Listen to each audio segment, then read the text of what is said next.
지난주 선교주의를 맞아서 선교대회 또 선교바자를 위해서 헌신하신 우리 여정도 회장님을 비롯한 모든 선교님들에게 진심으로 감사의 말씀 드립니다. 우리 한번 하나님께 감사의 박수 드리겠습니다.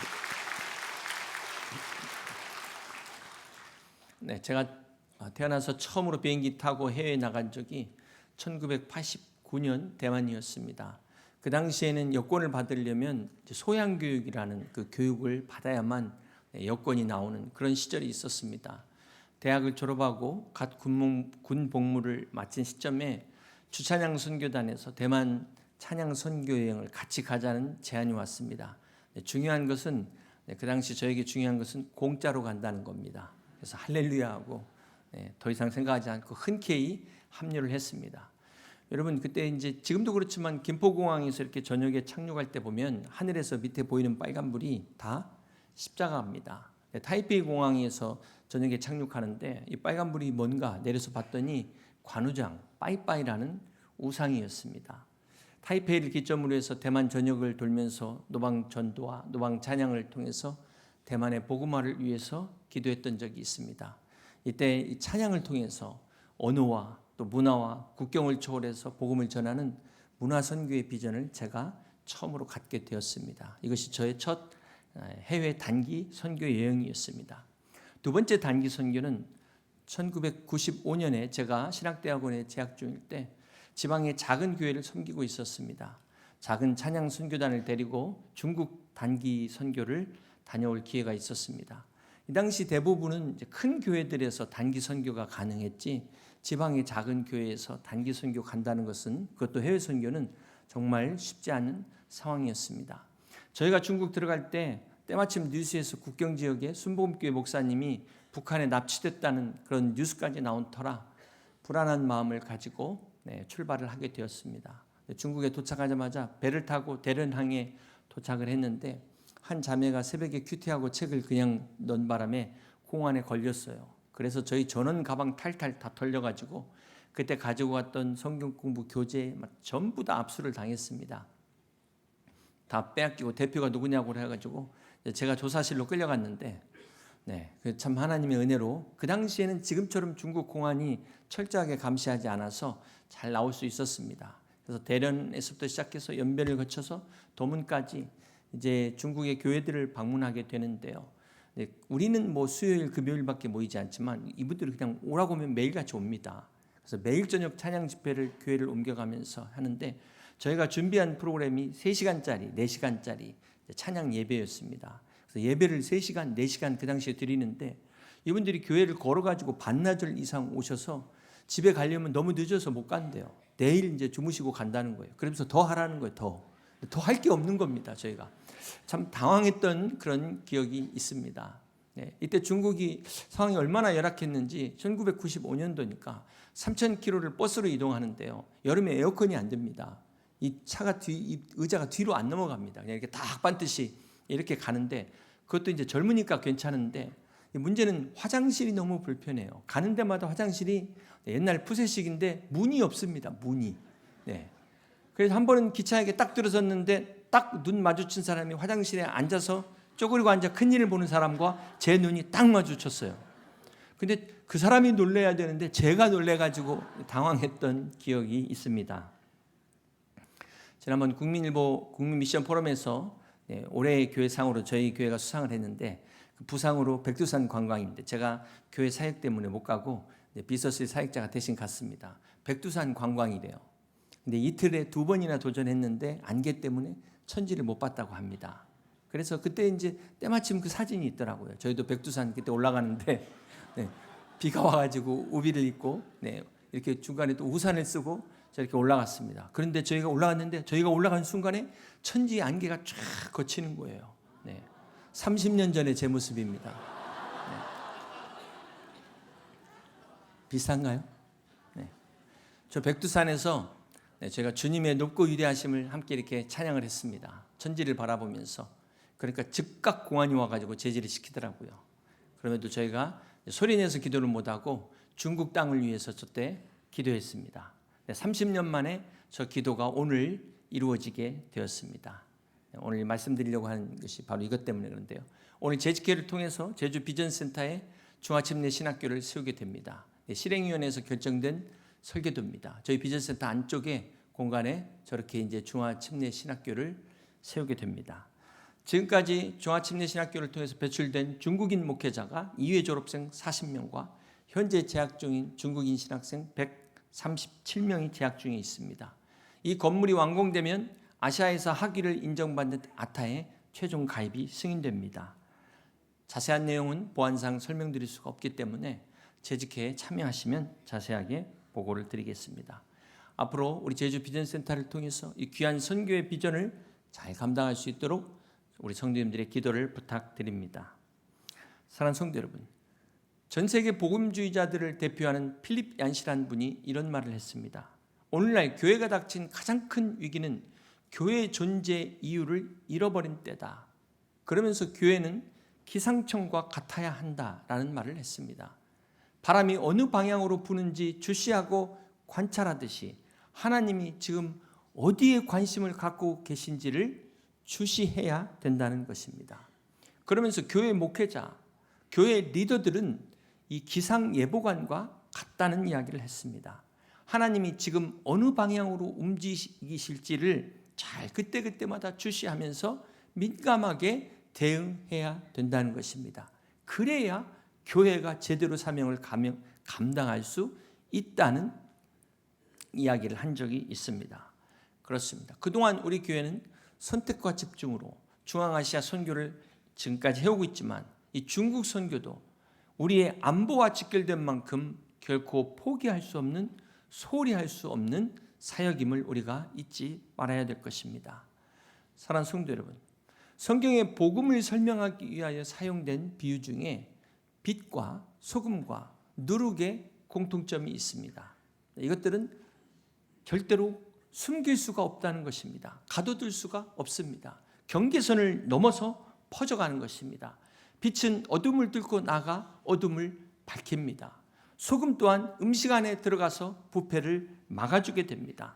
이 누룩도 밀가루 반죽 안에 들어가 발효를 일으키면 완전히 다른 맛으로 변화를 시키게 됩니다. 이처럼 복음의 두나미스, 여기에서 다이너마이트가 나온 것처럼 복음은 세상을 변화시키는 하나님의 능력이라는 사실을 잊지 마시기를 바랍니다. 여러분 한번 생각해 보세요. 밝은 대낮에 초가 무슨 의미가 있겠습니까? 이 초는 어두운 곳에 켜야 의미가 있는 것입니다. 소금도 아무리 귀한 천일염을 9번 구워서 만든 죽염이라 할지라도 소금통 안에 있다면 이것이 무슨 의미가 있겠습니까? 음식 안에 들어가야만이 제 역할을 할 수 있는 것입니다. 누룩 또한 마찬가지입니다. 이것이 재료 안에 들어가야 맛을 낼 수 있는 것처럼 교회는 세상으로 들어가야 되는 것입니다. 세상 안에 스며 들어가야 되는 것이 교회입니다. 세상이 아무리 험하고 세상이 아무리 악하다고 해서 우리끼리 담을 쌓고 있으면 그것은 결코 교회라 말할 수 없는 것입니다. 교회는 이처럼 복음을 가지고 복음의 능력을 가지고 빛과 소금과 누룩의 사명을 감당하는 것이 교회입니다. 교회는 이 땅을 변화시켜야 하는 것이 바로 교회입니다. 우리는 이것을 전도라 말하고 선교라 말합니다. 이것이 바로 교회를 세우신 하나님의 뜻입니다. 누가복음 19장 10절 말씀을 함께 보겠습니다. 인자가 온 것은 잃어버린 자를 찾아 구원하려 함이니라. 우리 주님께서 이 땅에 오신 목적이 바로 전도다, 선교라는 것을 말씀하셨습니다. 이 전도와 선교는 쉽게 우리가 언어로 구분할 수 있습니다. 전도는 동일 문화권에서 같은 언어를 사용하면 전도고, 선교는 타 문화권에서 다른 언어를 사용하면 선교가 됩니다. 중요한 사실은 전도건 선교건 바로 이것은 생명을 구원하는 하나님의 역사입니다. 교회의 본질이 바로 이 영혼을 구원하는, 바로 여기에 있음을 우리는 잊지 말아야 될 것입니다. 그러므로 이 전도와 선교는 결코 선택이 아닌 필수이며 하나님이 우리에게 주신, 교회에 주신 사명인 것을 잊지 말아야 될 것입니다. 우리 주님께서 부활하시고 40일 후에 승천하시면서 하신 말씀이 사도행전 1장 8절의 말씀입니다. 오직 성령이 너희에게 임하시면 너희가 권능을 받고 예루살렘과 온 유대와 사마리아와 땅끝까지 이르러 내 증인이 되리라 하시니라 말씀하셨습니다. 사랑하는 성도 여러분, 성령이 임하신 결과가 무엇일까요? 내 기도가 응답받고 축복을 받는 것. 이거는 그냥 부수적으로 따라오는 것입니다. 성령을 받으면 권능을 받는다고 말씀하셨고 증인이 되리라. 증인이 된다는 말씀입니다. 여기서 증인, 마르투스는 법적인 용어입니다. 다시 말해서 재판장에서 자기가 직접 보고 들은 사실을 그대로 말해야 될 책임이 있는 사람이 마르투스, 증인이라는 것입니다. 이 증인은 절대로 함부로 자기가 하고 싶은 말, 자기가 지어내서 하는 말, 거짓말을 하게 되면 위증죄로 처벌을 받습니다. 증인은 절대로 묵비권을 행사해서도 안 되는 것입니다. 증인은 오직 진실만을 이야기해야 될 책임이 있습니다. 이것이 바로 마르투스 복음의 증인인 것입니다. 또한 예루살렘과 온 유대와 사마리아와 땅끝까지라는 말씀은 이 복음이 전 세계를 향하여 퍼져나가는 것을 말씀합니다. 예루살렘은 복음의 출발점입니다. 교회가 바로 복음의 시작입니다. 이것이 온 유대, 이것은 우리 같은 민족을 말합니다. 같은 문화권으로의 확장을 말합니다. 이제 여의도와 영등포로 이런 확장을 말하는 것입니다. 나아가 사마리아는 문화적 장벽을 넘어서는 확장을 말합니다. 우리와 다른 문화, 다른 나라, 국경을 넘어서 복음이 확장되는 것입니다. 어디까지? 바로 땅끝까지. 전 세계를 향하여 모든 민족과 국가로 확장되는 것이 바로 복음의 능력이라는 것입니다. 이처럼 성령이 임하면 교회로부터 시작된 복음이 중앙아시아와 이제 중국뿐만 아니라 전 세계로 확장되는 것이 하나님의 뜻이요 이것이 복음의 능력인 것을 믿으시기를 바랍니다. 사랑하는 성도 여러분, 우리 신앙생활이 영적 싸움이라는 것은 우리가 세상을 변화시키지 않으면 세상이 우리를 변화시킵니다. 우리가 복음으로 세상을 변화시키지 않으면 세상이 우리의 복음을 빼앗아갈 것입니다. 그렇다면 오늘 우리는 이 세상을 변화시키고 있습니까? 아니면 오히려 거꾸로 변화를 당하고 있습니까? 여러분 어느 쪽에 계십니까? 우리가 변화시키지 않으면 오늘 우리는 거꾸로 변화를 당할 수밖에 없다는 이 사실. 그러므로 우리가 변화를 당하지 않고 변화시키기 위해서는 반드시 성령의 능력을 받아야 되는 것입니다. 우리가 연약하고 부족하기 때문에 오늘 우리가 성령의 충만함을 받아서 우리 각자의 부르심받은 자리에서 오늘 우리가 속한 이 공동체 안에서 빛과 소금과 누룩의 사명을 감당할 수 있는 저와 여러분 다 되시기를 주님의 이름으로 축복합니다.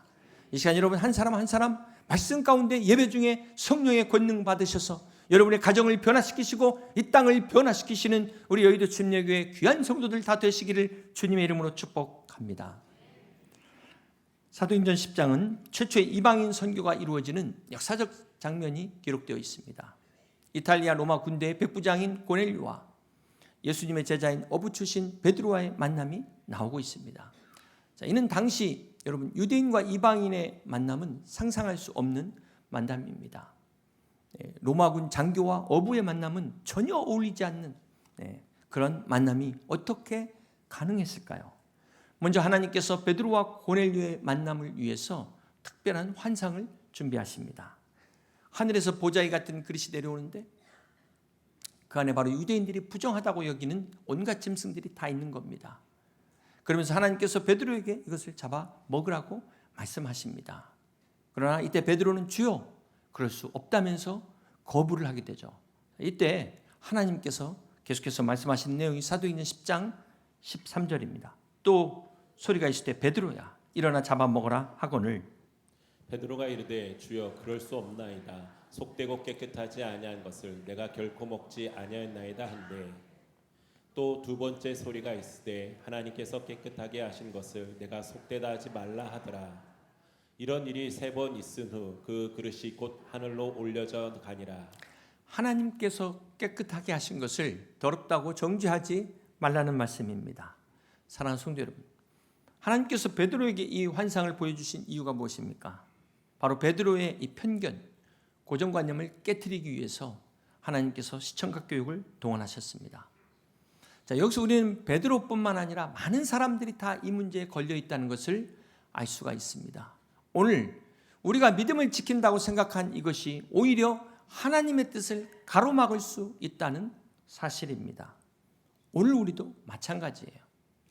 사랑하는 성도 여러분, 여러분은 어떤 편견을 갖고 계십니까? 편견은 한자 그대로 한쪽 면만을 보는 것을 편견이라고 말합니다. 이 골든 올포트라는 심리학자는 편견을 만드는 것도 종교고 편견을 깨는 것도 종교다라는 말을 한 적이 있습니다.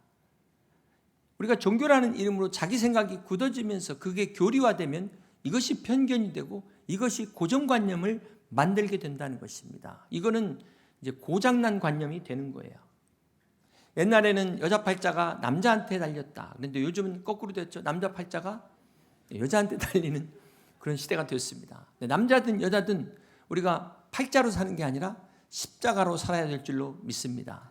오늘 여러분의 팔자가 십자가로 바뀌시기를 주님의 이름으로 축복합니다. 요한복음 1장에 빌립이 자기 친구인 나다나엘에게 나와서 내가 예수님을 만났다고 하니까 나사렛에서 무슨 선한 것이 날 수 있냐 이렇게 이야기합니다. 이때도 지역 감정이 있었어요. 지역적 편견을 가지고 있었다는 것입니다. 우리나라가 그러지 않아도 땅은 좁은데 얼마나 많은 이 지역적 편견이 있습니까? 대표적으로 충청도는 느리다고 생각을 하는데요. 여러분 한번 따라해 보세요. 이 콩깍지가 깐 콩깍지인가 안 깐 콩깍지인가? 시작. 충청도에서는 깐겨 안 깐겨 하면 끝나. 복잡하게 갈 것도 없어요. 절대 느리지 않습니다. 오늘 여러분 양무리 안에서는 어떤 편견이 있습니까? 왠지 한 번도 대화해 본 적이 없는데 선입견을 가지고 그 사람을 혹시 싫어하거나 그런 분 계시지 않으세요? 10길 물속을 알아도 한 길 사람 속 모른다고 했는데 어떻게 사람 한두 번 보고 그 사람을 판단할 수 있을까? 이거야말로 정말 이렇게 교만하지? 이렇게 교만할 수 있을까요? 여러분 참 민감한 내용이지만 경상도에서 전라도를 싫어하는 이유가 뭐 때문일까요? 경상도 사람은 다 착하기 때문에 그럴까요? 왜 싫어하는지 여러분 한번 고민해 보신 적 있습니까? 역사적 배경을 생각해 보신 적 있습니까? 이게 찾아보니까 삼국사기 927년에 견훤이 신라 수도를 침공할 때 경혜왕을 자살하게 하고 왕비를 강간합니다. 부하들로 하여금 왕비와 후궁들을 집단으로 성폭행하게 했다는 기록이 삼국사기에 나옵니다. 이때부터 백제의 견훤 한 사람 때문에 전라도 이미지가 추락됐어요. 이 견훤이 나쁜 놈이에요. 백제의 왕이었지만 나쁜 놈이었어요. 그러나 그렇다고 이 한 사람 때문에 전체를 매도하는 것이 과연 옳은 일인가? 이거야말로 일본 사람 몇 사람들이 지금도 우리를 보고 조센쟁이라고 비난하는 것과 무엇이 다르겠습니까? 사랑하는 성도 여러분, 편견과 선입견은 나도 모르는 사이에 아무 이유 없이 사람을 미워하게 만드는 죄악이라는 사실을 명심하시길 바랍니다. 그러므로 편견을 가지고 고정관념으로 다른 사람을 대하는 것은 죄다. 하나님 앞에서 죄라는 사실 명심하시기 바랍니다. 미국의 유명한 신학자 트라이언 에드워드는 편견에 사로잡힌 사람은 마귀에게 사로잡힌 사람이다. 특히 편견을 가지고 남을 대하는 사람은 하나님 앞에서 죄인이다. 이렇게 말하고 있어요. 여러분, 하나님이 용서하신 사람을 우리가 정죄한다는 게 이게 얼마나 심각한 문제입니까? 예수님 당시에도 주님이 베드로의 3번 부인한 걸 용서하셨지만 여전히 베드로를 배신자라고 생각하는 사람들이 있었을 것입니다. 구약시대 하나님께서 다윗을 용서하셨음에도 불구하고 이 다윗을 끝까지 간음한 살인자로 생각하는 사람들이 있었을 것입니다. 이들의 문제가 무엇입니까? 자신들은 지금 팩트를 이야기한다 말하지만 문제는 하나님의 관점으로 보지 못하고 있다는 것이 문제입니다. 진정한 팩트는 하나님이 그들을 용서하셨다는 거예요. 그런데도 불구하고 이 사람들은 끝까지 정죄하는 것은 바로 자신의 죄인됨을 깨닫지 못하기 때문에 그렇다는 사실입니다. 교만한 사람들의 공통점입니다. 그러므로 사랑하는 성도 여러분, 우리가 다른 사람을 바라볼 때 기억해야 될 것은 하나님이 저 사람을 어떻게 보느냐, 이게 중요한 거예요. 하나님이 그 사람의 모든 죄를 깨끗게 하셨는데 과연 내가 정죄할 수 있겠습니까? 내가 누구간데? 내가 하나님보다 더 높은 사람입니까? 그런 사람을 향하여 로마서 2장 1절이 말씀합니다. 그러므로 남을 판단하는 사람아, 누구를 막론하고 내가 핑계하지 못할 것은 남을 판단하는 것으로 내가 너를 정죄함이니 판단하는 내가 같은 일을 행함이니라. 이런 일을 행하는 자에게 하나님의 심판이 진리대로 되는 줄 우리가 아노라. 이런 일을 행하는 자를 판단하고도 같은 일을 행하는 사람아, 내가 하나님의 심판을 피한 줄로 생각하느냐? 네가 하나님의 심판을 피할 줄로 생각하느냐? 결단코 피할 수 없다는 말씀입니다. 그러므로 바라기는 다른 사람을 함부로 정죄하다가 저주와 심판받지 않기를 주님의 이름으로 축복합니다. 사랑하는 성도 여러분, 우리가 이 하나님의 은혜를 입기 원한다면 이 편견을 버리시고 고정관념을 다 내려놓으시고 하나님의 관점에서 보실 수 있기를 바랍니다. 사랑하는 성도 여러분, 하나님께서 베드로에게 환상을 보여주실 때 유대인들이 먹지 못할 부정한 짐승을 보여주면서 베드로에게 잡아먹으라고 말씀하십니다. 이 시간 여러분 안에 있는 이 부정한 편견들을 다 잡아 드시기를 바랍니다. 편견이 나를 잡아먹지 못하도록 여러분이 편견을 잡아먹으시기를 바랍니다.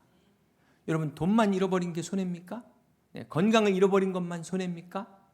지금까지 이 편견 때문에 얼마나 많은 축복을 빼앗겼는지를 한번 생각해 보세요.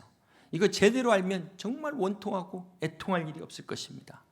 이것을 우리가 고치지 않는다면, 우리가 여기서 변화되지 않는다면 앞으로 받을 축복 다 막혀 있다는 사실을 명심하시기를 바랍니다.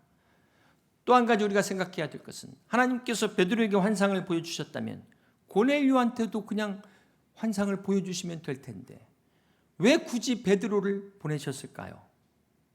여러분 한번 생각해 보세요. 여러분은 둘 중에 어떤 걸 선택하시겠습니까? 환상을 보여주는 것과 누가 와서 복음을 전하는 것과 여러분 어떤 쪽을 선택하시길 원합니까? 어쩌면 환상이 더 쉽잖아요. 그런데도 굳이 고넬료에게 베드로를 보내신 이유가 무엇일까요? 우리 사도행전 10장 5절입니다. 내가 지금 사람들을 요바에 보내어 베드로라 하는 시몬을 청하라. 저녁에 자다가 꿈에 하나님께서 환상을 보여주시면 될 텐데 요즘으로 말하면 그냥 목사님한테 신방을 요청하라는 거예요. 자, 여기서 우리는 첫 번째 복음 전파의 원리를 발견할 수 있습니다. 로마서 10장 17절에 믿음은 들음에서 나며 들음은 그리스도의 말씀으로 말미암느니라. 하나님의 복음은 반드시 하나님의 사람을 통하여 증거되어야 되는 것입니다. 하나님께서는 환상을 하기를 원치 않으시고 그래도 하나님께서 그렇게 사용하실 때도 있지만 하나님은 천사를 통해서 하시기를 원치 않으시고 오늘 구원받은 하나님의 사람들을 통하여 전하기를 원하십니다. 이 또한 오늘 믿는 우리 성도들의 상급을 위한 하나님의 배려다. 저는 그렇게 믿습니다. 또 두 번째는 교회 공동체와 연결을 위해서 하나님이 이렇게 하셨다는 것입니다. 고넬료가 혼자 믿는 것이 결국은 어떤 문제가 되냐면 초대 공동체와 연결이 돼야 되거든요. 이 당시 고넬료는 로마 백부장으로 이방인이었기 때문에 유대인들 사이에 받아들여지지가 않아요. 그래서 베드로를 통해서 교회 전체에 광고하고 이를 성도로 받아주도록 베드로와의 만남을 하나님께서 그렇게 인도하셨다는 것입니다. 여기서 우리가 또 깨달아야 될 교훈은 신앙생활은 절대 혼자 하는 것이 아니다. 혼자 저 뒤에 와서 예배만 드리다가 사라지는 것은 결코 제대로 된 신앙생활을 할 수가 없는 것입니다. 또 하나 우리가 깨달아야 될 것이 세 번째는 베드로의 변화와 성장을 위해서 이런 상황을 하나님이 만드셨다는 것입니다. 하나님께서는 고넬료뿐만 아니라 베드로도 변화되기를 원하셨어요. 베드로가 이 사건을 통해서 깨달은 변화가 무엇일까요? 34절입니다. 베드로가 입을 열어 말하되 내가 참으로 하나님은 사람의 외모를 보지 아니하시고 각 나라 중 하나님을 경외하며 의를 행하는 사람은 다 받으시는 줄 깨달았다. 베드로가 이 사건을 통해서 깨닫습니다. 자신의 편견이 깨지게 됩니다. 사도행전 10장 28절에 이르되 유대인으로서 이방인과 교제하며 가까이 하는 것이 위법인 줄은 너희도 알거니와 하나님께서 내게 지시하사 아무도 속되다거나 깨끗하지 않다 하지 말라 하시기로 보름을 사용하지 아니하고 왔노라. 묻노니 무슨 일로 나를 불렀느냐? 베드로가 지금 와가지고 뭐 때문에 나를 불렀냐? 자, 여기서 베드로는 지금 무슨 내용인지 모르고 먼저 왔다는 것을 알 수 있어요. 베드로는 자신의 이해보다도 먼저 순종했다는 것을 우리가 발견하게 되는 것입니다. 우리는 항상 어떤 이제 하나님의 말씀을 듣게 되면 어떻게 하시죠? 기도해보고 응답받아서 내가 이해가 되면 하겠습니다. 내 이해가 먼저인데 오늘 베드로는 이 자신의 이해보다 순종이 먼저였어요. 순종이 먼저. 그렇습니다. 이것이 축복받는 비결입니다. 사랑하는 성도 여러분, 결론적으로 베드로의 이 순종을 통해 고넬료가 복음을 받게 되고 베드로는 편견에서 해방되게 됩니다. 고넬료와 베드로 이 두 사람을 통해서 하나님이 이렇게 일하고 역사하심을 우리는 발견하게 됩니다. 바라기는 베드로의 순종이 고넬료와 그의 가정을 구원했던 것처럼 오늘 저와 여러분의 순종이 이러한 구원의 역사를 이루는, 오늘 우리의 편견과 고정관념이 깨어지는 역사가 일어나시기를 주님의 이름으로 축복합니다. 사랑하는 성도 여러분, 오늘 여러분에게는 어떤 편견과 고정관념이 있으십니까? 특별히 선교에 대해서 어떤 편견을 가지고 계십니까? 대부분의 사람들은 선교를 선교사만 하는 것이다, 이렇게 생각합니다. 그러나 오늘 주님을 따르는 모든 사람들이 예루살렘과 온 유다와 사마리아 땅끝까지 세계를 품는 그리스도인이 되어야 된다는 것을 성경은 말씀합니다. 선교는 어떤 특별한 사명을 가진 목회자 선교사만이 아니라, 어떤 특별한 교회만이 아니라 오늘 예수 그리스도를 영접한 모든 크리스찬들이 감당해야 될 사명임을 주님이 말씀하고 계십니다. 이 애니메이션 킹 오브 킹스가 7월 16일 개봉합니다. 이 영화의 총 기술 감독이 우리 교회 형제가 맡았는데요. 쉽게 얘기하면 여러분, 그 주방에서 모든 요리 총괄하는 수석 셰프처럼 모든 기술 부문을 총괄한 형제가 우리 교회 형제입니다.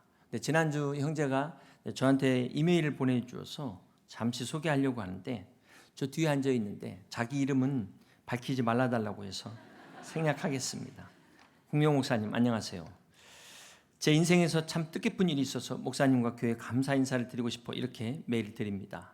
혹시 소식을 들으셨을지 모르겠지만 장 대표님과 함께 10년 동안 제작해온 영화 킹 오브 킹스가 7월 16일 국내 개봉을 확정하게 되었습니다. 예수님 생애를 다룬 장편 애니메이션이에요. 영화가 완성되기까지 정말 많은 일이 있었지만 하나님의 인도하심이 아니었다면 결코 여기까지 올 수 없었을 것입니다. 그리고 목사님의 말씀과 기도, 교회 공동체의 사랑이 정말 큰 힘이 되었습니다. 군 제대 직후 대학부에서 목사님과 함께 문화선교를 위해 기도하던 시절이 떠오르네요. 이 땅에도 패션 오브 크라이스트와 같은 콘텐츠가 일어나게 하소서. 주님, 우리가 여기 싸우니 대학부를 사용하여 주옵소서. 지금 돌아보면 무모하다 싶을 만큼 순수하고 열정적으로 드렸던 기도였던 것 같습니다.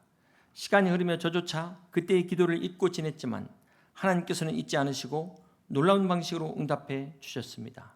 이 영화가 미국이나 중국 같은 큰 나라가 아니라 작은 대한민국에서 탄생했다는 사실이 너무나 놀랍고도 감사할 따름입니다. 살아가면서 점점 순수함과 열정이 흐려지기 마련이지만 교회와 말씀, 공동체 안에 있었기에 믿음을 지킬 수 있었습니다. 그리고 꿈을 잃지 않고 살아올 수 있었습니다. 교회에서 하나님의 때를 기다리는 법을 배우고 말씀을 배우면서 특별히 느헤미야 3장 말씀이 제작 기간 내내 제게 큰 힘이 되었습니다. 중수하였고 반복적이고 지루한 구절처럼 보였지만 믿음의 눈을 열어주신 하나님께서 그 말씀을 통해 마치 영화의 엔딩 크레딧처럼 각 사람의 헌신과 순종을 보여주셨습니다. 그리고 마침내 성경 역사가 52일 만인 엘루월 25일에 끝남에 완성이라는 형태로 이 영화를 주님께 드릴 수 있게 되었습니다. 목사님, 항상 저희 류브라더스를 격려해 주시고 말씀과 기도로 양육해 주셔서 진심으로 감사드립니다. 그리고 이런 귀한 일에 저를 사용해 주신 하나님께 감사드립니다. 제작 기간 10년 동안 그때와 지금 목사님의 사랑과 말씀, 기도가 없었다면 끝까지 완주하지 못했을 것입니다. 목사님 감사합니다. 사랑합니다. 하나님께 영광을 올려드립니다.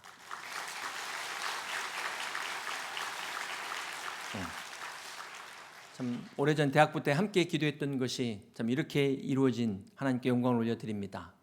자, 여러분 너무나 감사하지 않으세요? 우리나라의 이런 자랑스러운 이런 일이 또 우리 교회 안에 형제를 통해서 이루어졌다는 게, 여기서 끝나지 마시고 꼭 여러분 이 영화 꼭 보실 수 있기를 바랍니다. 여러분만 보지 마시고 믿지 않는 친구들에게 표 끊어서 야, 내가 너 위해서 이렇게 영화를 초대한다. 같이 보실 수 있기 바랍니다. 이것도 전도. 이제 말씀을 정리합니다. 사랑하는 성도 여러분, 철학자 하이데커는 인간은 이 땅에 던져진 존재다, 던짐받은 존재다 그랬어요. 혹 여러분 가운데 나 어쩌다 이 땅에 던져져 가지고 내가 정말 죽지 못해 어쩔 수 없이 마지못해 산다 이런 분 계시지 않습니까?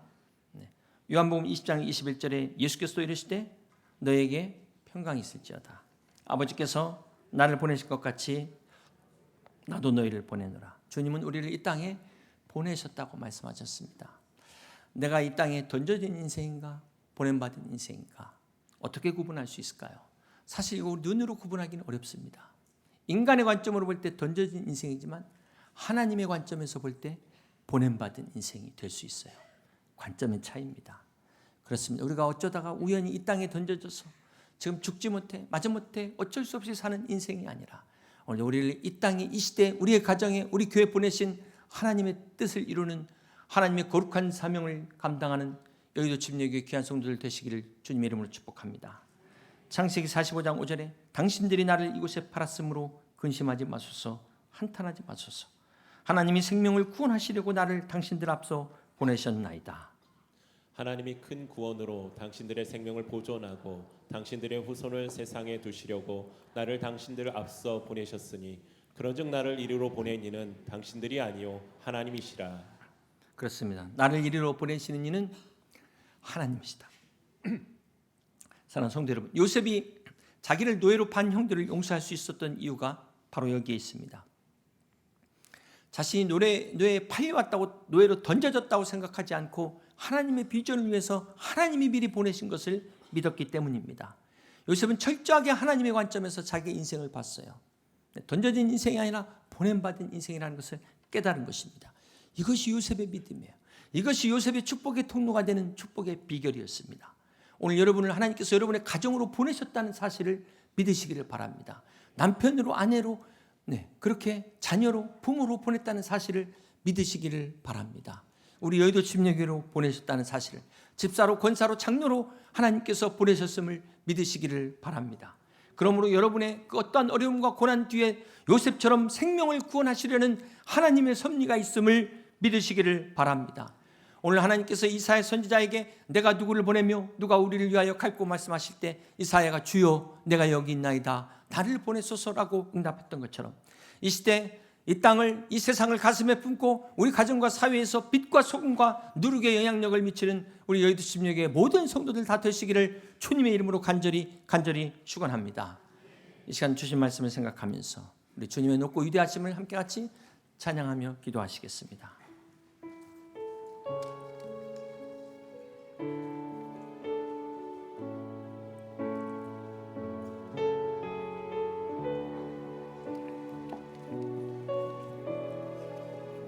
주 하나님 지으신 모든 세계, 주 하나님 지으신 모든 세계, 내 마음속에 그리워볼 때 하늘의 별 울려 퍼지는 내 손, 하늘의 별 울려 퍼지는 내 손, 주님의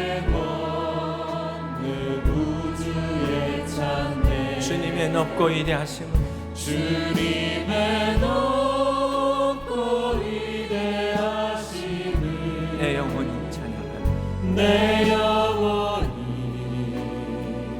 찬양하네.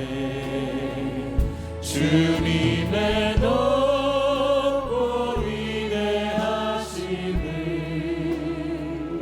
내 영혼이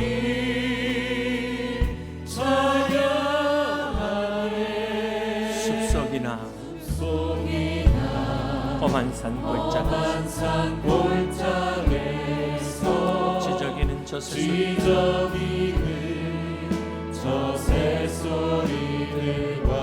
고요하게 흐르는 시냇물은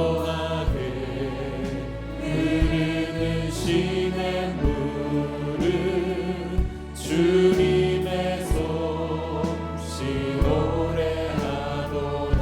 주님의 높고 위대하심을 찬양합니다. 주님의 높고 위대하심을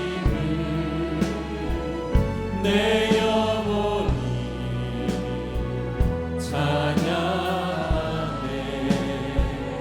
주님의 높고 위대하심을 내 영혼이 찬양하네. 부족한 연약한 우리를 사용하시고 우리 교회를 사용하시는 주님의 높고 위대하심을 찬양하며 시간 함께 같이 기도하기를 원합니다. 한 번밖에 없는 유한한 인생을 세상에 썩어질 헛된 것을 위하여 살지 않게 하시고 하나님 나라와 영광을 위하여 살게 하신 주님을 찬양합니다. 우리 사랑하는 성도들이 이 땅의 빛과 소금과 누룩의 삶을 살 수 있도록 성령의 충만함을 허락하여 주시옵소서. 오늘 이 시대 우리 가정과 우리 사회에 보내신 하나님의 뜻을 이룰 수 있도록 성령의 권능 받게 하여 주시옵시고, 오늘 내가 누구를 보내며 누가 우리를 위하여 갈고 말씀하시는 주님 앞에 주여 내가 여기 있나이다 나를 보내셔서 응답하며 나갈 수 있는 믿음의 성도들 되게 하여 주시옵소서. 함께 같이 기도합니다.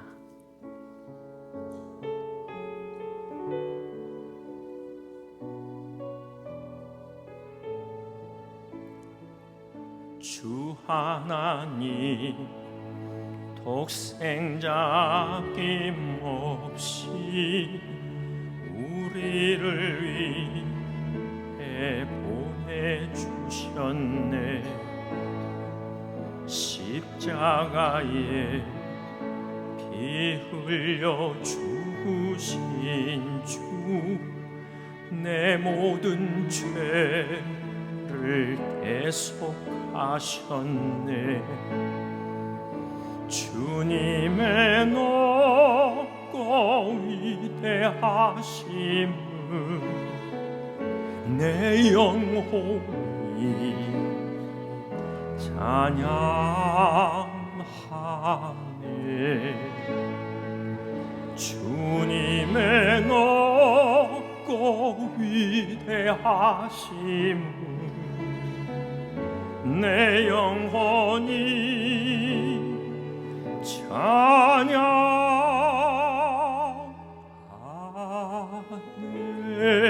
다 같이 일어나서 내 주 예수 다시 올 때 저 천국으로 날 인도하리. 나 겸손히 엎드려 경배하며 영원히 주를 찬양하리라. 주님의 높고 위대하심을 찬양하리라.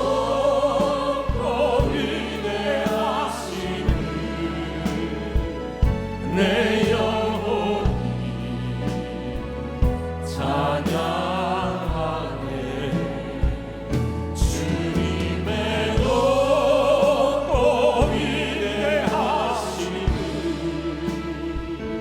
내 영혼이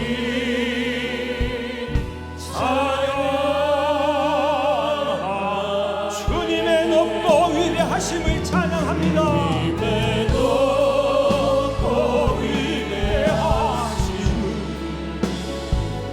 내